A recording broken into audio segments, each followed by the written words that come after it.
సతీష్ గారు thank you so much. And Madhura Sridhar గారిని మాట్లాడవలసిందిగా కోరుకుంటున్నాము. అందరికీ నమస్తే.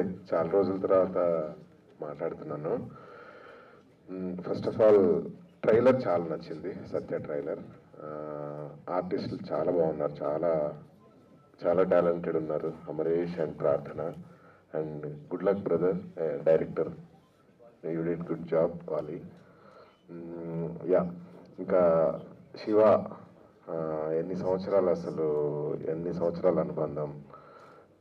జర్నలిజం, ఫిలిం మీడియా జర్నలిజం 2000 నుంచి 2024 అంటే దాదాపు 25 years అలా ట్రాన్స్లేషన్ అవుతూ ఉంది. చాలా రూపాంతరం చెందింది. ఆ రూపాంతరానికి నిలువెత్తు దర్శనం శివ.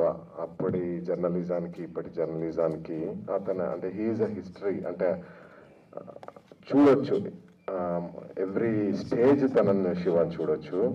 సో చాలా అంటే ముచ్చటేస్తుంది శివ ఎనర్జీని చూస్తూ ఉంటే. Very close to me.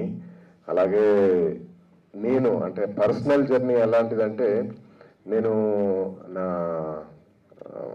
Job వదిలేసి, నా సాఫ్ట్వేర్ జాబ్ వదిలేసి ఫిల్మ్ ఇండస్ట్రీకి వచ్చి ఫస్ట్ సినిమా డైరెక్ట్ చేసిన తర్వాత ఏ డైరెక్టర్కైనా ఎలా ఉంటుందంటే, నా స్నేహగీతం మూవీకి జరిగిన సంఘటన చెప్తాను.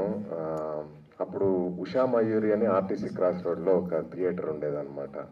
సో నేను ఎలా ఎక్స్పెక్ట్ చేశా, నా సినిమా అసలు హౌస్ఫుల్ ఉంటుంది అది ఇదని చెప్పేసి ఆ RTC cross road first morning show వెళ్ళి చూసేసరికి జనాలు లేరు, ఏదో 30-40 మంది ఉన్నారు. చాలా ఇంకా హర్ట్ అయ్యా అనమాట. అసలు ఏంటి, మనం అన్నీ వదిలేసి వచ్చాం, ఎలా ఉంటుంది లైఫ్ అది ఇదని. ఇంకా అలా స్లోగా కార్ డ్రైవ్ చేసుకుంటూ వస్తుంటే ఒక కాల్ వచ్చిందనమాట, శివ కాల్.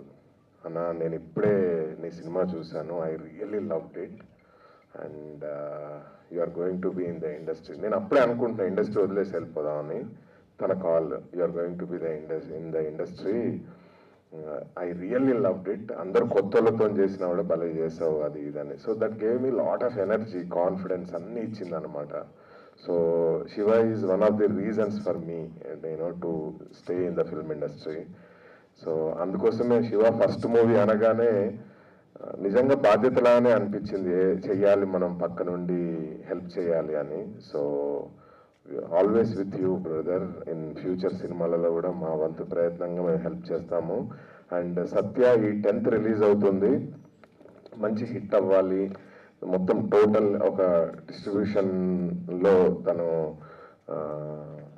అంటే ఉన్న మెలకువలన్నీ తనకు తెలిసి, అంటే నెక్స్ట్ సినిమా ప్రొడ్యూస్ చేసినప్పుడు చాలా కాన్ఫిడెంట్గా చేసుకోవాలి అని చెప్పి నేను మనస్ఫూర్తిగా కోరుతున్నాను. Wishing you all the best brother. Cheers. Thank you Madhura Sridhar గారు. ఇప్పుడు పరిచయం చేసిన వాళ్ళందరూ కొత్త వాళ్ళని చెప్పారు కదా, ఇప్పుడు వాళ్ళందరూ నేషనల్ లెవెల్లో నెంబర్ 1 పొజిషన్లో ఉన్న ఆర్టిస్టులు. వాళ్ళందరూ చిన్నగా స్టార్ట్ అయిన వాళ్ళు. ఆ రోజు నిజంగా నాకు నచ్చింది, నాకు హానెస్ట్గా అనిపించింది. నేను చెప్తాను అన్న, మీరు డిజర్వ్. మీరు ఇప్పుడు ఆ రోజు నుంచి ఇండస్ట్రీలో ఉన్నందుకు ఎంతమందికి హెల్ప్ చేశారో అందరికీ తెలుసు. మీరు ఆ రోజు అంత నిరాశలో ఉన్నప్పుడు నేను జెన్యున్గా చేసిన కాలే తప్ప మీరు ఇక్కడికి వచ్చి ఇలా మాట్లాడతారని కాదు. ఐఎమ్ సో హ్యాపీ, మీతో నేను ఎప్పుడూ ఉంటాను. ఆల్వేస్ విత్ యూ అన్న. Thank you. ఒక విషయం చెప్పడం మర్చిపోయా. యాక్చువల్గా ఆ 2000 నుంచి ఇప్పటి వరకు అంటే మన ఇండస్ట్రీలో జరిగిన ప్రతి ఈవెంట్, ప్రతి ఫంక్షన్, చిన్న ఫంక్షన్ దగ్గర నుంచి పెద్ద ఫంక్షన్ వరకు జరిగే ఫొటోస్ అన్నీ తన దగ్గర ఉన్నాయి. అంటే ఎంత భక్తి ఉంటే, అంటే తను చేస్తున్న ప్రొఫెషన్తోని వల్ల ప్రొఫెషన్ పైన ఎంత భక్తి ప్రేమ ఉంటే అలా ఎవ్రీ ఈవెంట్ ఫోటోగ్రాఫ్స్ తన దగ్గర ఉన్నాయి. నన్ను నేను ఒక 20 సంవత్సరాల క్రితం వెళ్ళి చూసుకోవాలి, 2010లో నేను ఎలా ఉన్నానని చూసుకోవాలంటే శివ దగ్గరికి వెళ్తే నేను ఉంటాను అనమాట. అండ్ ఎనీ ఫిలిం మేకర్ తన హిస్టరీ వెనక్కి వెళ్ళి చూసుకోవచ్చు శివ దగ్గర. That's the greatness of Shiva అనమాట. థ్యాంక్ యూ మధుర శ్రీధర్ గారు. థ్యాంక్ యూ సతీష్ వేగేశ్వర గారు. Thank you so much. And Pavan Sadhaneni గారిని మాట్లాడాల్సిందిగా కోరుకుంటున్నాం.